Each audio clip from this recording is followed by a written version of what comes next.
Welcome to Doing the Work, frontline stories of social change, where we bring you stories of real people working to address real issues. I am your host, Shimon Cohen.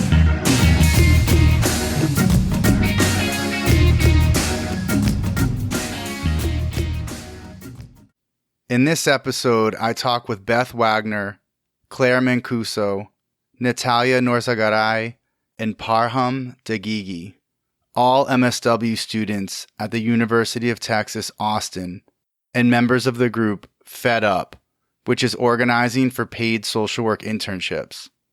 This episode is part 2 of a 2-part series on social work students organizing for paid internships. They talk about how they created Fed Up and how they organize, including the way they frame their approach and strategies they use. They also talk about resistance they have faced and how they've responded. The Fed Up members share their guiding principles and organizational structure, which are really interesting and can serve as models for others. We break down statements often said from social work administrators and faculty, such as, "Didn't you know what you were getting into?" and, "But you're getting an educational experience." The members discuss some of the challenges of unpaid internships for them and their peers, with a focus on how unpaid internships negatively impact students' well-being. We also draw connections to issues of equity in the larger social work profession and how social work is devalued in society. I hope this conversation inspires you to action. Before we get into the interview, I want to let you all know about one of our episode sponsors, the University of Houston Graduate College of Social Work. First off, I want to thank them for sponsoring the podcast. UH has a phenomenal social work program that offers face-to-face master's and doctorate degrees, as well as an online and hybrid MSW. They offer one of the country's only political social work programs and an abolitionist-focused learning opportunity. Located in the heart of Houston, the program is guided by their bold vision to achieve racial, social, economic, and political justice, local to global. In the classroom and through research, they are committed to challenging systems and reimagining ways to achieve justice and liberation. Go to www.uh.edu/social work to learn more. And now, the interview. Hey Beth, Parham, Natalia, Claire, so excited to have you all on here. Some of the members of Fed Up, really excited. And this is part 2 of our 2-part series on organizing for paid social work student internships. So really excited to have you all on here. And, if you could just start by just briefly introducing yourselves. Sure. I can go first. My name is Beth Wagner. I'm originally from Maryland. I'm now in my final year of the 2-year Master's in Social Work at the University of Texas, Austin, where we're all students. And what else? I'm a plant lover. I love organizing. And I'm also the student council president for the master's program. I'll pass it to Parham. Hey, Shimon. Thanks for having us. I'm Parham Daghighi. I'm a second-year MSW student here at UT Austin. I'm a 3-year student, so I'm in my second year of 3, which means first year of my internship. I have all sorts of hobbies and interests, but actually what I'm most interested in is getting students to get paid for their internships. So I'll pass it on to Natalia. Hey y'all, it's Natalia. I am also a 3-year student at UT Austin. It's been a long time. I'm ready to get out of here. I'm pretty fed up. But I don't know. I like my dog. I love my dog. And I hang out with him all the time. I'm from El Paso. I'm actually in El Paso right now. So I grew up in the border child. Great to be here. All right. And my name is Claire Mancuso, and I'm in my final year of the 2-year MSW program at UT Austin, Steve Hicks School of Social Work. I really love community building. I have a passion for organizing. I love my sweet cat, and I am just so happy and proud to be here to talk about what we've been doing. It's a real honor. Thank you all so much. Like I said, I'm super excited to have you on here. And for people following along, either listening or reading the transcript, just want to encourage you to go back and listen to part 1 of this series with Ari and Matt, who are Michigan students. Well, now they're graduated. Woo woo. And, but they are part of Payment for Placement, which started at Michigan and now is a national movement that my understanding is FedUp is connected with. So that's why we wanted to do this part 2 and really get into what you all have been doing in Texas at your program. So just to start off, my first question would be, how did you all as FedUp or form FedUp come together and start working on this issue of unpaid social work student internships? Yeah, so it's amazing to be part of the Payment for Placements movement. As you mentioned, we are a chapter, but our story started somewhat differently. So we have a different name because we started in parallel with the national movement.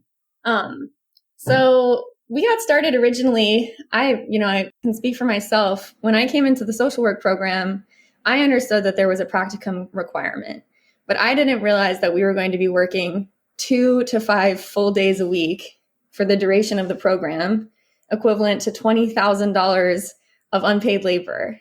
And something we hear a lot, in this work is, well, didn't you know what you were getting into? And no, I couldn't have imagined that this was the expectation, especially seeing the stress that it has put onto all of us. So waking up to the reality that we were really working for free in an institutionalized sense, I think it stirred a lot of us in the wrong way. And this is definitely an issue that is widely and deeply felt among the student body. And we know that because even before FedUp existed, students were organizing on this issue. And one of the first things we did, so we had been discussing this in class, our first semester in the program, and hearing some of the rumblings from other students. And so the first thing we did was get in touch with the MSW students who were getting ready to graduate and the BSW students who had previously organized a petition around this issue in order to not reinvent the wheel. We wanted to build on all of the hard work that had been done. And it was really important and encouraging for us that many students felt the same way about this. So beginning in our second semester of the program, or at least my second semester, we have an assignment in our field class, which is to create an advocacy project, which is interesting, right? Like kind of a canned advocacy project. And, I'm not sure that they knew what they were getting or they ultimately wanted what they got, but several of us decided to make this issue of unpaid internships at the University of Texas, Austin, our advocacy project. And so that's kind of how we formed this wave of the movement, which is on the shoulders of many other movements, as most movements are. We understand that it takes change. And so, we got started in February of 2022 with this round of efforts. There was also faculty who had encouraged us to organize. We had expressed some our displeasure, and they had encouraged us to, come with solutions. And also COVID-19, especially for the cohorts that came before us, was a catalyst for many people. Suddenly, there is no in-class component. You can't work in person with people. And there was no a serious lack of support for students and no financial compensation for an extremely financially taxing situation. So I think that was also a catalyst for some of this movement. And so in speaking with the former organizers from the previous waves, we learned about some of the barriers that had led to some of these efforts ultimately dying out. So the first is that people graduate. We work with undergraduates and graduate students. Graduate students have 2, maybe 3 years max in the program. And there is definitely a waited out attitude. We were advised early on that they're going to try and push the can down the road and wait us out. And so early on, when we were planning how to do this, we wanted to make sure our movement would be sustainable beyond our time here. And another was that students were just becoming completely burned out and didn't have the capacity to carry this heavy burden forward against the current, which is ultimately what student organizing and most organizing is. And so another core part of our organizing ethos was centering the well-being of everybody involved. And so that manifested into some guiding principles. So we coalesced around a simple mission, which is universal fair pay stipends for everyone. And we were advised on that in conversation with the students at Michigan. So we found out about the payment for placement program on Reddit. We reached out. Matt came and met with us, spoke with us, and just the national network and the ability to be inspired by other people, to hear, this is not right. This is a huge problem. And here's what's worked for us. Here's how we suggest approaching it, was extremely helpful early on. And we've had the honor of helping other chapters get started in the same way now. And then we are structured differently than some other chapters. So we went with a flat organizational structure. So we all would refer to ourselves probably as core organizers. No one person is in charge.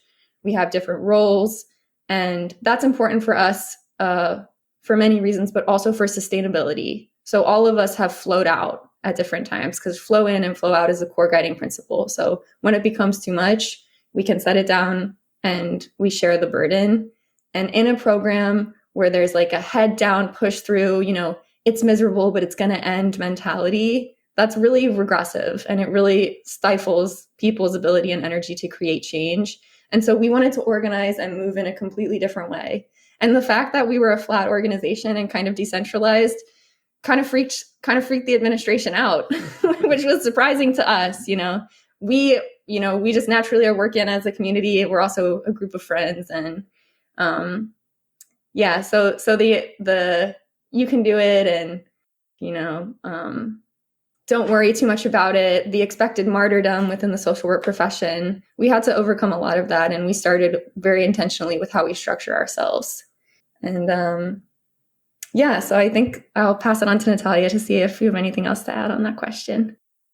I think there's for me personally, it was like a deeper layer of kind of this mindset shift that had to occur for me, being like a children of immigrants, coming to a big institution, going to UT, being from El Paso was like this huge achievement. And I was told that it was a privilege and that it was something that you should be taking advantage of. So it's kind of like this added layer of just put your head down, get through it. But as soon as you realize that, hey, this is a struggle, like these are 3 years of your life that you're just going to be working. At some points I've worked 3 jobs and then had my classes and the internship. So it's a lot to manage. It's a lot to handle. So really, when I got introduced to the movement by my fellow peers, by other students that were advocating for it, they helped me kind of switch that mindset, like find that strength to advocate for myself, regardless of these social expectations that I had coming into like higher education. All of that's really amazing to me, like on a bunch of levels, right? Like, Natalia, thank you for sharing that and being vulnerable about that, and I think there is this like attitude in society at large around like when you get access to these like institutions or resources that didn't exist before, or like parents didn't have or grandparents didn't have, right? Or peers don't have. It can just be like, no, you just have to like appreciate it or something and not like criticize it, right? But it's like, no, like this isn't right, and if any profession should be teaching about advocating about what's right, it's social work, right? So although maybe some others like public policy or law, right? Like some other ones too that obviously come together. And then Beth, with what you're saying, what really like sticks out to me, like a lot of it did, but like some stuff made me think about like, did you all have organizing experience? Because of some of the things you're talking about like a flat structure, this flow in, flow out, wanting longevity, right? Like wanting something that's going to be sustaining, because that is one of the biggest issues of students graduating, and administrators know it, faculty know it. It gets talked about. Like, it's not just some random thing that happens, right? Like, it is a strategic thing of like passing it on until the troublemakers, quote unquote, leave, So how did you have organizing experience? I guess would be my first question. And then, if you didn't, like, where did you learn how did you figure some of this stuff out? So yes, I did have organizing experience. So after I graduated from college, I lived in DC and for 6 years. And for the last 4 of those years, I was involved in community housing organizing. And most recently, the year before I came to UT, I was supporting a group of residents who were resisting a displacement project funded by the DC government at Brooklyn Manor. And I think in that sense, I learned a lot from the people who mentored me, the community leaders, the residents who led with community care and love and providing a foundation for people to exist and be okay so that they can organize. And I think that ethos has come through and fed up in a way that is organic and contributed to by all of us. But I also learned what not to do, which was I burnt myself to a crisp, didn't delegate, took it to heart and doubted myself. And definitely, personally, I wanted to do things in a different way because I saw that wasn't a sustainable way to organize. And we were lucky that many of us do have organizing experience, and also our flat structure means that we discuss everything. And so organizing experience or not, like the strategy is decided collectively in a way that I think has been a real asset to the movement. Yeah, and as somebody with, to Beth's point, there's a huge diversity of experiences, among the people in our group and the students that are doing this work. And I happen to represent one among that group that was coming in with basically no organizing experience, none formally. I mean, I have my own convictions and values and all of that. And the work that Philip's doing happens to align really nicely with that. But in terms of actual organizing experience, I came in with basically nothing, like a blank slate. And again, it's that flat structure that really, I think, really encourages an environment where we all are learning from each other all the time, So there's not those who have organizing experience kind of dictating what to do to those who don't or whatnot. It's a very organic process, and I feel like I've learned a lot over the last year because of that. That's awesome. It's really incredible. It makes me think about like, how does it compare to like some of what you're learning in your classes around advocacy,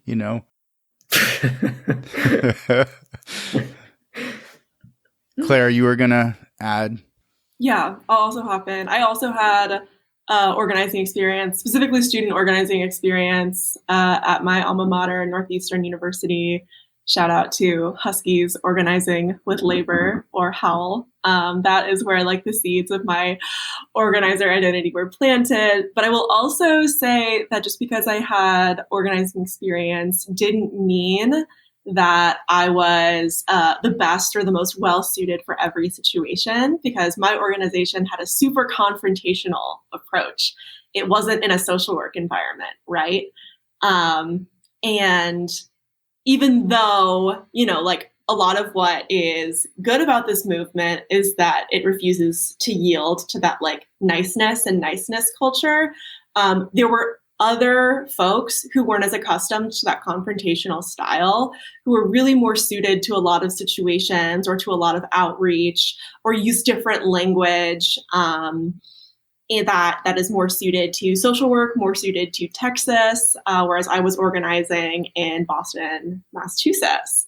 Folks have a different sensibility up there. Even though myself, I am from Texas, that is where I developed my organizer identity. So I think that the lesson is that, like, regardless of whether or not you've ever considered yourself an organizer, you bring so much to the work. So like once you start organizing even a little bit, congratulations, you're an organizer. I think something that I will add to that is just that going into this organizing work really elevated my whole social work experience. I did not know anything about organizing. I had never done it before like Parham, but it really showed me what type of social work I wanted to see out there. It was completely different, something that we weren't being taught, I think intentionally, but it really changed everything. It like took it to a whole nother level, and it added like this element of community and friendship that was unmatched. Yeah, like, so you all have taken, this unjust, oppressive experience and turned it into like a strength in terms of like learning opportunity, community, and things like that. But it shouldn't have to be that way, right? But I think that just speaks to like the strength of your movement and what you're doing, you know. And it also speaks to the deficiencies within social work education, because why does it take this to be learning all this? All this could have been in your classes, and you could have had an equitable educational experience. And when I say you, I'm speaking obviously with the four of you, but this is like students across the country, right? And so I do want to go back to something you said, Beth, and we can all talk about it, because like you said something really important. You said a lot of really important things, but there's like some things that and before we started recording, we kind of talked a little bit too about like some of these things that get said within social work education. So one of the things you said is like, people said like, didn't you know what you were getting into? Right. And I've heard that 100%. And from the faculty side, which I'm not faculty anymore, but I was, and there's reasons people can listen or check out my social media of why I'm not currently faculty, but it's because of my organizing. And, I've heard these things said, and I've even heard it where it's like, oh, you just have to prepare the students that like this is going to be how it is, the more information they have ahead of time. And so I just kind of want to break that quote down. Like, didn't you know what you were getting into? So what does that mean? Like, so if you knew what you were getting into, then what is that? So you wouldn't do social work? So does social work not want people who want to get paid?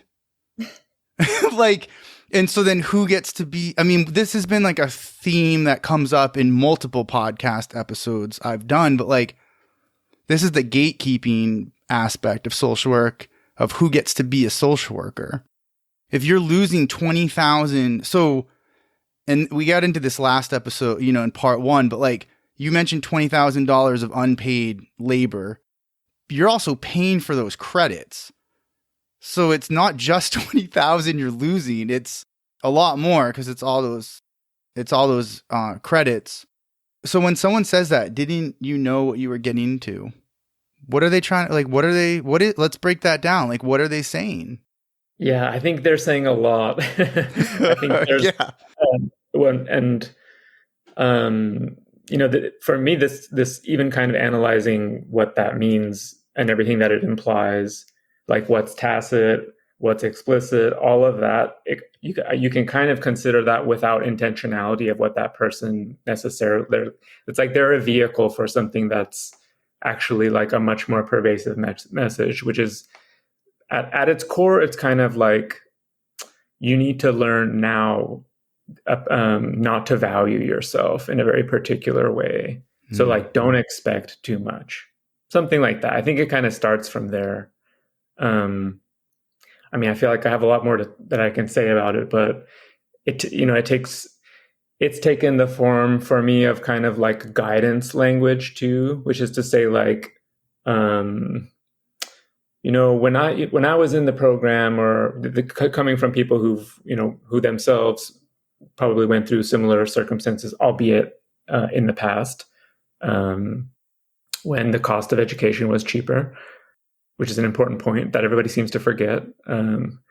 But something to the effect of, like it was a grind. I went through that too. We all do. And like, you can really do it. So it has this kind of edge of what's the word, like encouragement.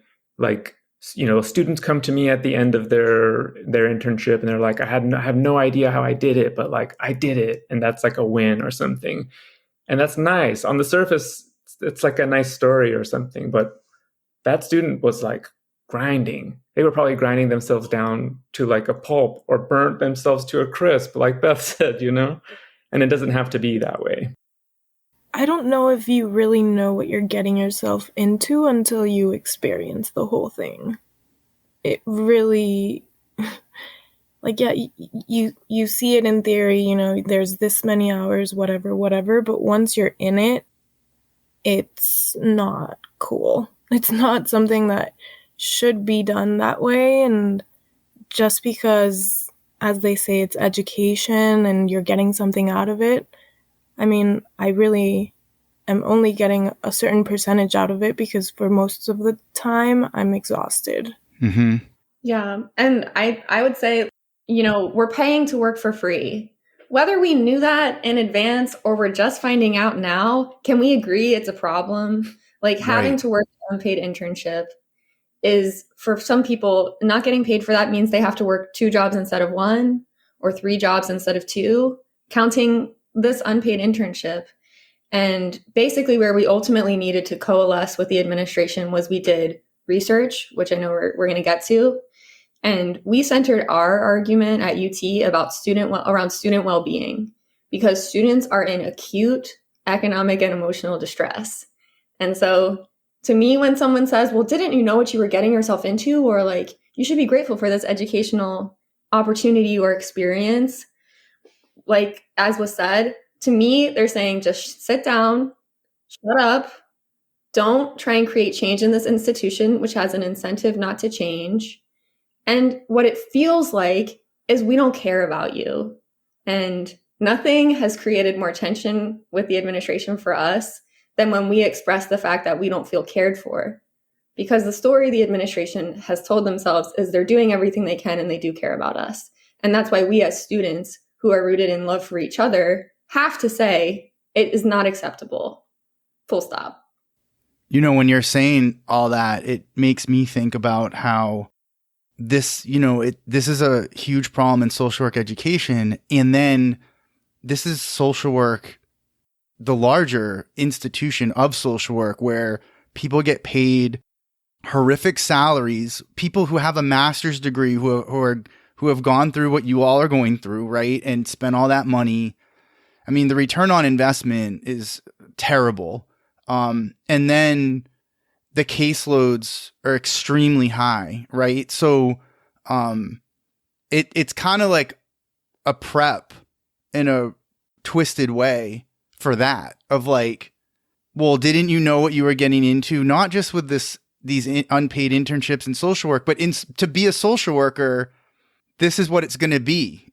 Didn't you know what you were getting into? And that's still really based in this like white middle class, upper middle class, like privileged people doing charity with like the unprivileged, right? We're not going to say oppressed. We're not going to say marginalized. We're going to say like, unprivileged or whatever the word is, masses, or something. And so we see this is how it like is still very, that mentality and that approach is just very pervasive to this day. Totally. I think it's like an indoctrination. I mean, straight up, that's kind of how I see it. And it's one it doesn't take explicitly unjust or cruel or bad people to uphold that kind of thinking. All it takes is people who whose career and salaries depend on maintaining towing that line, or people who just make excuses for it, any number of things, So it's not really about nefarious individual agents at all. It's a culture. And it's a culture that teaches us as students to, from an early point, to undervalue ourselves. And I do want to say, we have been fortunate to receive support from members of faculty and staff, including Jennifer Luna, who runs the Career Center at UT. She was talking about this alongside the time we were talking about it, because when you don't value, you're taught not to value yourself, how can you negotiate for a fair salary? If you have no savings, how can you hold out for a job that you really want or a job that can pay you what you're worth? And it depresses the wages for the entire profession. So I do want to say, like, though we do have to make this case, we do have to continue to make this case, sadly. But there are many people who look at the research, they look at the facts, they understand, and they do want to see this change. So we're grateful for every one of you out there. Yeah, no, that's a really good point. And it's systemic. We're not like, this isn't, like you said, this isn't about individuals. I mean, obviously individuals also hold up the system, but one person, 2 people can't make the larger systemic changes that need to be made, which is why what you all are doing as this movement is so impressive to me. And what I said to Matt and Ari, because it is these types of changes historically also have always come from student movements, because you all are the ones feeling it, you all are the ones most invested in it, so let's talk about like that. Let's talk about some of the strategies you've used along the way. So we have kind of built on the previous efforts of kind of the proto Fed Up movement. So the petition from the BSW students, that's another case of there being a stereotype about your conventional BSW student, like maybe they're getting help from their parents, maybe they had a certain amount of money saved for college and they had an unpaid internship kind of planned. And what you see is there's a lot of unconventional or quote unquote non-traditional students who don't fit that profile and who simply can't manage. So while we're all MSW students, a lot of these efforts and the foundation of these efforts have been built by the BSWs. So I want to make sure that they're named. So kind of after that petition, got a lot of signatures and a bunch of people in the program were like, okay, what's next? Fed Up kind of crystallized through in a bunch of different kind of independent ways. But I think for Beth and I, it was through our advocacy project and our practice class. And we kind of looked at each other and we said, well, if we can't advocate for ourselves, how are we going to advocate for anybody else? And we did a lot of preliminary research, getting to use that assignment as an opportunity to kind of research what it would look like to organize within our program. And when we got in touch with the Payment for Placements movement, the Michigan people, Matt and Ari, who are now our dear comrades, they recommended doing a student survey to kind of get a lay of the land and kind of get our hand on the pulse of our program, because we certainly know our experience, but there was a lot more to learn about the diversity of experience within the MSW and BSW programs. And my first experience with student organizing taught me that, being an organizer is just bringing your personal experience and skills to the cause, making your small contribution to the collective. And I said, hey, my background is in survey research. So I just kind of, they say just start. We just started. We started building this financial hardship survey to kind of zero in on the relationship between field, the economic and emotional, and kind of like holistic spiritual toll of unpaid or underpaid field internship work on our students. And as someone who's been doing survey research, I was blown away at the response. We got about 120 responses across both BSW and MSW programs, and we learned so much in terms of just kind of the raw data and also the testimony, the free response testimony that people provided gave us kind of that quantitative piece as well as that powerful qualitative piece, like the power of story and its ability to impact how admin, our fellow students, and our allies, various stakeholders, kind of perceive our plight as student interns, unpaid workers, not employees, but somehow the floor of the social safety net in this city. But beyond the survey and the data we got from it, community building and making sure that we're having fun, making sure that the revolution is irresistible, as they say. So we do cute things like having a potting table outside at the end of the year where everyone can pot some succulents and get to know each other and casually talk about the movement while we're doing this relaxing, regulating, enjoyable thing. We had an ice cream social at orientation at the beginning of the semester. We set up a clothing swap in our student lounge for folks to be able to get free business casual clothing for their internships, because that's a huge expense for students. Not having the right or enough suitable clothes to wear to their internships that aren't paid. I've certainly have gotten some great clothes from the clothing swap, so it's directly benefited me. I think Beth is also wearing a shirt she got from the clothing swap. But after the success of that clothing swap, it became a permanent fixture in our student lounge. So there's always a reminder of FedUp's presence in the common social space in the school. So making our presence known in a way that offers a material benefit to our classmates. Take a piece of clothing, leave a piece of clothing, take what you need, because this is ultimately a movement about taking care of each other. We've had socials and parties to kind of celebrate all of our hard work and our progress. Celebrating the small wins is always huge, whether it be just amongst us in the ways that we celebrate as core organizers or on social media. And we also just held our first FedUp retreat for the core organizers to reflect at like a deeper spiritual level about like kind of the sacred work of like collective action and organizing, and how we're connecting this to the social work that we want to see, how we're modeling the social work that we want to see within our organization by caring for each other so deeply as people. In addition to community building, we have outreach. So we've been invited by many faculty members to give presentations on this issue in their classes.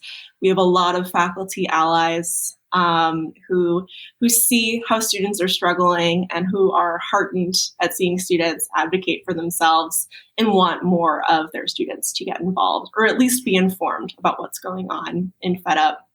And it got to the point where we were presenting in classes in the BSW and MSW level, and we'd start with saying like, who's heard of FedUp? And every single person would raise their hand, because like, wow. We're kind of a big deal. That's awesome. Because we've been putting in that work, but also because it resonates so deeply with each and every one of our classmates. And then Natalia, who is fabulous, has run our social media and has been really smart about the information we share, how we kind of publicize wins, advertise actions and social events. And kind of lastly, we've collaborated. So we've collaborated with other organizations who are sympathetic to us. The NASW Texas, very early on, provided vocal and material support for us. So we were actually the first state sponsorship for the movement, because NASW Texas, wanted to be on the right side. We also collaborated with Unpaid at UT, which is a student organization that works around like chronic underpay, because we cannot strike here as students in Texas. We're in a really different political environment than our friends at Michigan. So we have to use really unconventional methods when it comes to labor stuff, especially as students. Teachers can't strike either. That's a fun fact.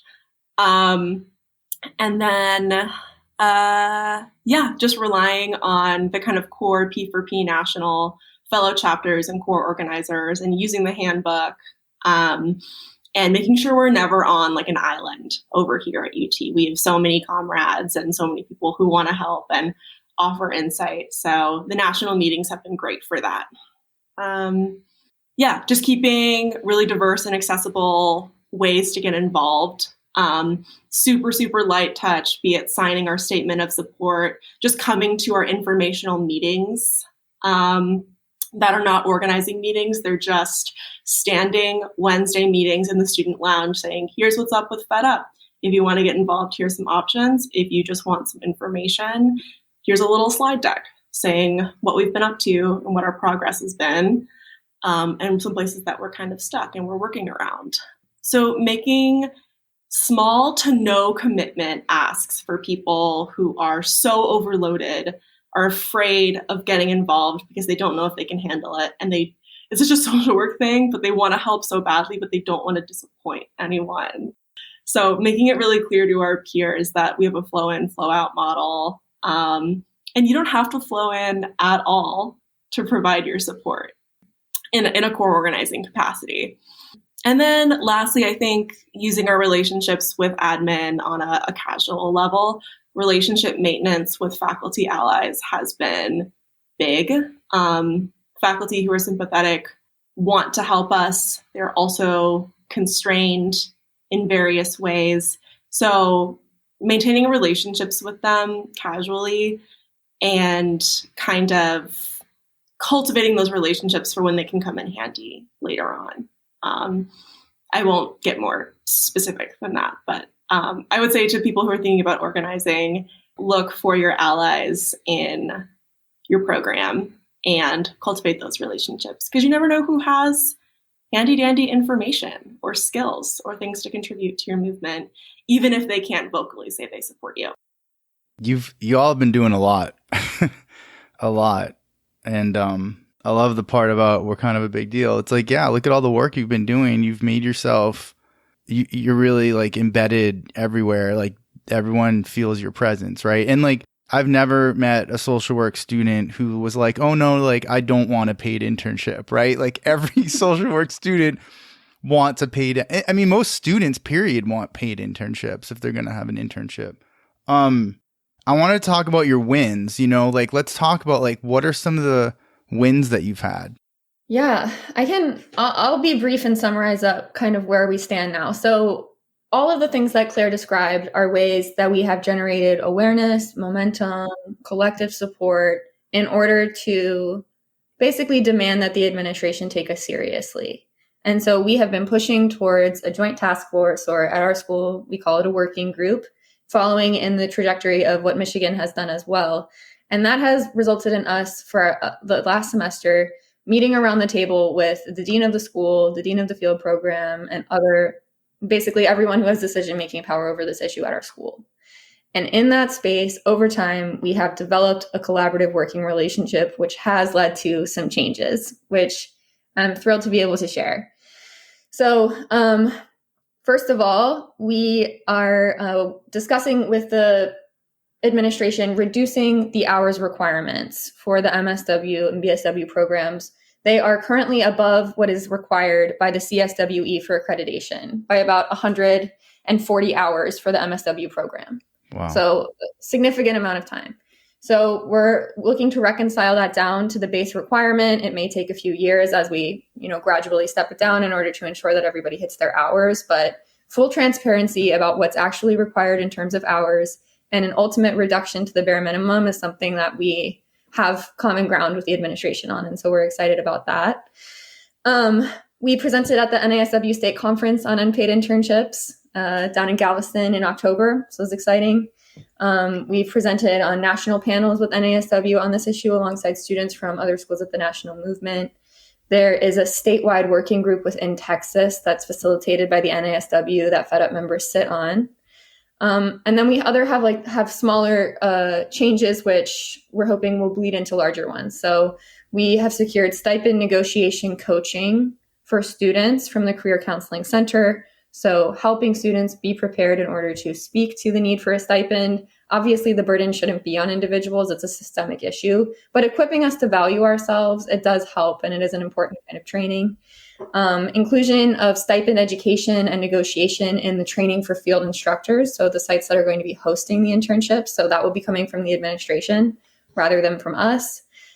We've secured an extension in the time that you have in order to complete your hours requirements, which makes it easier for students to work while we're paying to work for free. And then we have also achieved common ground when we're talking about resources. So our administration doesn't want to talk about stipends, and they treat conversations about labor like the third rail. And so in order to advance our common cause without sacrificing anything that we believe in, we've just started to talk about scholarships with the administration, because what's fundamentally important to us is moving resources. And so part of a recent gift, which I think will be announced publicly, a substantial 7-figure gift, our hope is that money will be channeled towards students who are later in the program, rather than just used to recruit students into the program, and then students later in the later years are left without financial support. So we want to move that money from upfront in order to really fully support students who are working full-time or close to full-time. And we're also looking at students who are interning at UT. We've secured a commitment from the administration to continue to look at how we can get students who are working for UT for their internships paid, or access to benefits like health insurance or free parking. And then finally, we want to see an endowed fund. We don't have common ground on this yet, but we want to see the first endowed fund in the country for field stipends so that every student can have a fair pay stipend. That's all phenomenal. I mean, those are huge achievements, and I don't know where you all find the time to do all this work on top of everything else you have going on, because what you've done and what you've been able to achieve and like what you're setting up also, which I do have a question about that, of like what's going to happen, because you all are graduating soon, right? Like relatively soon. So how that's going to get continued. But I do want to just, before we get into that, like some of the different ways paid student internships could happen. We did talk about also in part one, like just larger, like all sorts of different strategies, and you're adding some additional ones too. And then I think one thing that I didn't mention in part one is like there's also federal work study, and I don't know how much programs are using that. I haven't heard of it in a long time, so I don't know nationally what folks are talking about, if you've heard things about that, but it seems like another area where funding could come from. Yeah, I would definitely agree. I think in the case of our program in particular, at least in one of the working group meetings that we've had with our administration, I got the sense that there are conversations about expanding the federal work study program and making it more accessible to students in our program. I think that's maybe one of the things that probably has a lot of variety across different social work programs around the country. But it's not something I haven't heard anything about. So it could be an area to leverage. So thanks for bringing that up, actually. Yeah, and I think you all brought up a really good point too that's different from the folks in Michigan, is like, they've gotten some state legislation passed. Well, Michigan is a different political situation than Texas, and like you're saying some of the organizing challenges within Texas that come up. So I've been in some meetings about paid student internships, like with some national NASW folks, because I was trying to do some organizing on this, like in Florida, and then connecting it to national at one point. And we were talking about that, like there have been, like there's been some different bills for like federal, like where's, like the issue is always going to be like, where's this money going to come from? Right. Mm-hmm. So as these conversations have happened, talking about like, where's this money going to come from? You bring up some good points, because a lot of this is going to be that some states will pass legislation, but then for those of us in states where it's highly unlikely that the state is going to pass it, I hope that as a movement, as a larger movement, we can work to federal legislation. Like it just seems like there's like workforce development. The need has been made very clear, especially with the pandemic, that social workers are at like a really high need. Mental health is at a high need. And there are plenty of people who want to be social workers, but there's this major barrier, which is like how much it costs to get the degree and what you have to go through to get it with these unpaid internships. Yeah, I would say that something that's really encouraging was, and the status of this is, I think, still TBD, but the U.S. Appropriations Committee did make a recommendation that the Department of Education pilot a new work-study program to cover all work-study eligible MSW students who are doing an internship. So like there is someone in Washington in our corner, right, who's like paying attention to these workforce issues, are making recommendations in the omnibus. And yeah, ultimately, I mean, Beth and I have talked about this, like we would love to see something like what had to happen with like medical residency, right? Like that's federal money that MDs or medical students do when they're completing their residency. Because ultimately, this is an issue of lost wages, right? This is an issue of at least 900, but typically over 1,000 hours in lost wages, which in social work, if we're being honest, you'll never make up, really. So using the language of labor and insisting on it, no matter how many times the CSWE says that field internship and field practicum is learning, not labor, it starts to stick. It started to stick in our program. It'll start to stick in yours if you're listening, because you're a social worker. You're a worker. And like, Texas needs behavioral health workers. Texas needs social workers. And whether or not these changes in this money comes from the state or the federal level, this movement's like, I think, here to stay. I feel confident that that's true. Yeah, this is a labor issue, which, Matt and Ari did talk about how some of their strongest work has come through working with like the graduate union at the University of Michigan. And I know Representative Barbara Lee has had like the Reinvest in Social Work Act presented, at different times, which it would be something. It still doesn't go far enough because it doesn't cover like all students who need it, but it's a step in the right direction. There's just like lots of different ways, right? Like NASW, when those of us who are members, and yes, I am still a paying member. It's been off and on over the years, but like when we go to submit our membership, to renew the membership, or when you go to get it the first time, there's like different little funds that you can like add more money to. And there could be a student internship fund that a lot of people would probably be willing to give to because they know how hard it was, and they wish they had one. So I think we've got to go after like everything, that exists, but it is going to be a fundamental shift in how social work is viewed as a profession. And I think that is one of like the strongest things your movement is putting forth around well-being and like we deserve to be like valued and compensated for the work we do, just like anyone else should be. But I mean, people have a master's degree and are making less than someone with a bachelor's degree that graduates from with a different major, But we didn't do it for the money. What's that line? Didn't do it for the income. Did it do it for the outcome? I hate that. Yeah. It can be exhausting to hear these things said to us, like thrown back into our faces as we're struggling. Like, and it can cause a person to doubt themselves. I have doubted my own conviction because I am up against the administration who's constantly telling me the opposite. And being rooted in a community that can remind you, no, this is important. We're on the right track. And also, I go back and I read the testimony. I read what people said, and we are conduits for the broader student voice. And one of the testimonies talked about the martyrdom that is expected of people who want to help. And I was like, wow, if that has really stuck with me. And who loses when we martyr ourselves are our clients. That's why self-care is an ethical requirement. And it's impossible to self-care when you're under economic duress.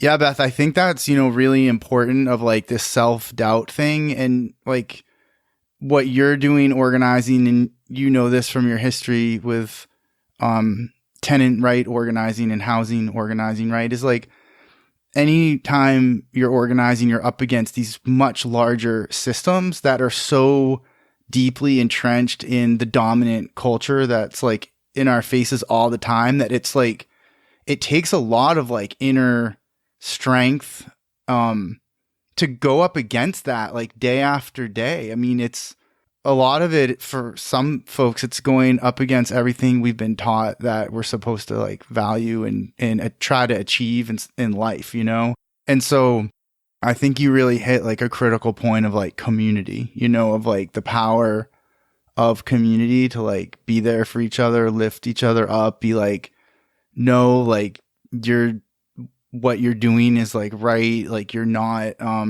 you're not crazy, like, because it can feel that way at times, so I really appreciate you saying that. Can I second that? I just want to just add, because that point is so critical, that like it's really, really, really essential. Like when you tap into to those who's going to be trying to get into this kind of work in their own school or whatever, or any other organizing work, that aspect that cannot be accessed outside of the power of like a will to community and of creating community. Like there's literally nothing that replaces that, because just like Beth said so nicely, and you just said, Shimon, like when you go out, when you challenge the dominant structures, when you poke the bear, there's like every trick in the book and every strategy in the book that are first and foremost designed to make you doubt yourself, and they're effective too. So having the community to come back to you and to affirm you and to help you self-affirm when you like re-enter those spaces which are challenging, especially when people have smiles on their faces, have smiles on their faces but are telling you no, basically, or telling you you're wrong. It's really, really important to have community with you in those spaces. So yeah, like what Claire was saying about niceness culture. Right. It's like we'll smile at you as we oppress you. We were told to change our name by actually pretty well-intentioned folks who were advising us when we were getting started. And Fed Up actually does stand for something. It's Field Education and Development, Undergraduate and Graduate Placements. But it means Fed Up. And that's what we mean. And we weren't going to change it. And we said, thank you for the feedback.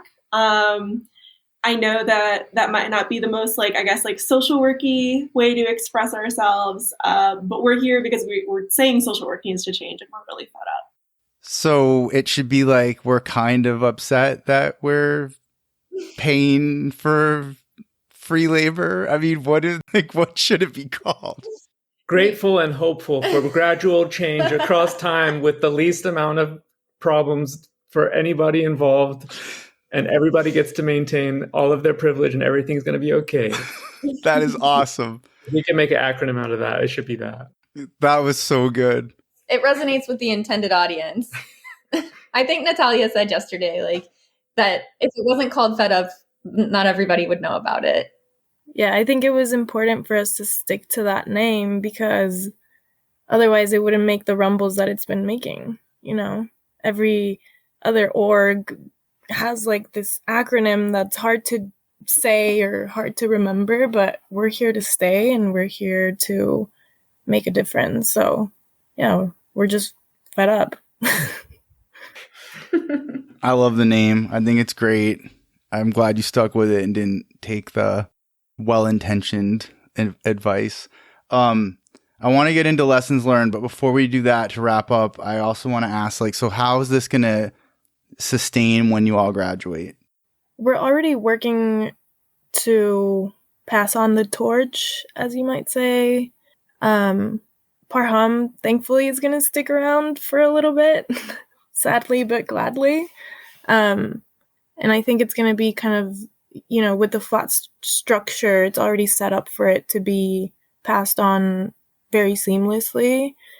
It's a lot of planning to make sure that there are people that can handle it and that can kind of continue the work and take it further. And obviously we've invested so much into this. Personally, it's going to take a lot of me having to do the termination work of, this is something that I have been working on for almost a year, and it's something I hold really closely to my heart at this point. So if I can do some of the work at the alumni level, I will do that. But yeah, I think with the care that we put into it, we care about our students, we care about each other. So it's important for us to really strategically lay the groundwork for that. And the administration at our school, at least, I think they know that we are here to stay. So if that collaboration continues, which it will, we're going to be a long-standing thing. And then with the national movement, even better. That's awesome. Yeah, I mean, the alumni aspect is so critical, and because a lot of students do graduate and then like move on because they get busy with their careers and lives and everything, but being able to like remain involved, and then like you said, this national movement, right? Like people don't have to be students to be involved, and there's other aspects where like you got great support from your NASW state chapter, but like let's try to like do stuff with NASW national or like other national. I mean, NASW really is like the biggest national organization that really could elevate this. I think that was the theme from last year's Social Work Month was Elevate Social Work. And it's like, yeah, let's elevate paid internships. So what about lessons learned? We've already mentioned a lot about our lessons learned, but I think, just going again with it's okay to not be nice. Like, we are in Texas. There's this expected decorum that you have to have of, Southern hospitality. But I mean, with that strength that I had to build in within me of, it's okay. I'm a soft-spoken person. I'm a nice person, but I also have scruples, and I also can do a lot with my niceness. I had to be strategic with, I have a GA position within the administration, and using those relationships to my advantage was really critical so that I could make some moves. And it might sound, I don't know what it might sound like, but it's just, being nice will not get you as far as being headstrong and committed. So that was one of the biggest lessons, I think, in holding each other together and having those moments to check in after every working group meeting to really deliberate and decompress and have that togetherness feeling of, we did that and this one didn't go that great. How can we do better? How can we, achieve a better outcome with a different strategy? It was a lot of going back and forth, and we learn something new every time. So I think it's just in those conversations that we have with each other, and then in the conversations that we have with important constituents, and there's so many lessons that have come out of this. I don't know if anyone wants to add anything else. I kind of wanted to add that, this has been a long and multifaceted process of going from the very beginning to now having like a formalized working group with our administration that's going quite well, actually, and having wins like coming out of that and things on the horizon, formally like designating ourselves as a student organization. Like, all of that has taken a ton of time and effort and kind of blood, sweat, and tears and all of that, including some really challenging moments, some moments where like with a lot of like negative tensions and all of that stuff. A lesson that I've learned is that even though those can be uncomfortable or whatnot, like there are opportunities, actually. Like, you can view every single thing that comes up in this work as an opportunity, whether it be an opportunity for you to like learn, like learn that what's like the true face of something that presents itself as, fully caring for you or wants to care or hears you and all of that, or whether it's about like learning something about yourself, like how you do under certain circumstances. Just wanted to reiterate, this work is full of opportunities for growth. So. Yeah, I have two quick ones to add. The first one I would say is do not unnecessarily push the pace. It's a long game. Don't rush it. There's no need, just do it in a time that feels possible. I think the other one is focus on the material changes. It can be very easy to lose your way in the mix of, conversations, pushback, what people say. And we had to explain to our administration that care is not a feeling, care is an action. And the care that we are concerned about is evident, it's manifest in the movement of resources that make people's lives better. And so keeping kind of laser focused on that. And then the last one is just like what a gift it has been to be so different and have different strengths. And so like when I can't, speak the Texas talk here. I can't. I'm too direct, and it doesn't serve the movement. I have people that surround me that can do this, and that is a gift. And that's why you organize in groups. And I'm very grateful for all of that. That's awesome. I love the lessons learned. And yeah, you shared a lot of them as we were talking. And I'm glad I'm glad we're going to end with that. And the work you all are doing is super impressive and just gives me tons of hope. And I'm excited to see what comes of it. I hope you'll keep, we're all connected now on social media. Of course, we're going to include in the show notes ways that folks can get connected, who are listening. And also, again, there's the payment for placements episode from last month. So to get connected to the national movement, we'll put that in here too. So, and I just really want to thank you all for coming on the podcast and for doing the work. Thank you, Shimon. It was a pleasure to be here. Thank you so much. Yeah, to everybody listening, get in touch with us. Yeah, follow us on Instagram at UTFedUp. Or email us at utfedup@gmail.com. Thank you, Shimon, for all you do. Thank you for listening to Doing the Work, Frontline Stories of Social Change. I hope you enjoyed the podcast. Please follow on Twitter and leave positive reviews on iTunes. If you're interested in being a guest or know someone who's doing great work, please get in touch. And thank you for doing real work to make this world a better place.